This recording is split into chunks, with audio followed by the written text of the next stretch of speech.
செங்கோட்டையன் அவர்கள் கட்சியிலிருந்து ஒரு வேலை வெளியே வராரு அப்படின்னு எடுத்துக்கிட்டா கூட விஜயோட போய் கூட்டணி சேருவாங்களா அப்படின்ற ஒரு விஷயம் இருக்கு.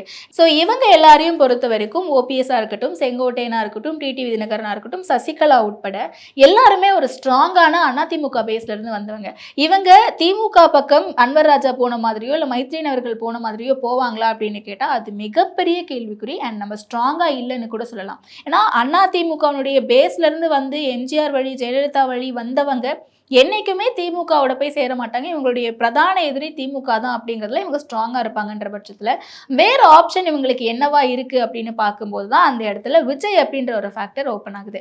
ஏன்னா தமிழக வெற்றி கழகம் தொடங்குனதுல இருந்தே விஜய் அவர்களுக்கு வரக்கூடிய ஆதரவு அப்படிங்கிறது அவரோட கூட்டணிக்கு வரக்கூடிய கட்சிகள் யாரா இருப்பாங்க அப்படின்ற கேள்வியை தொடர்ந்து எழுப்பிக்கிட்டே இருக்கு. அதுவும் இல்லாம விஜய் அவர்கள் கூட்டணி சொன்னதுல இருந்து ஆட்சி அதிகார பகிர்வுங்கிறதையும் தொடர்ந்து வலியுறுத்திக்கிட்டே வந்துட்டு இருக்காரு.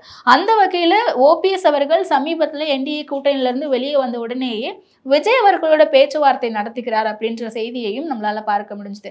இது எந்த அளவுக்கு ஒத்தன்டிக்கான நியூஸ் நமக்கு தெரியலனா கூட அப்படியான பேச்சுவார்த்தைகள் நடக்கிறதா தகவல்கள் வெளியாகுது.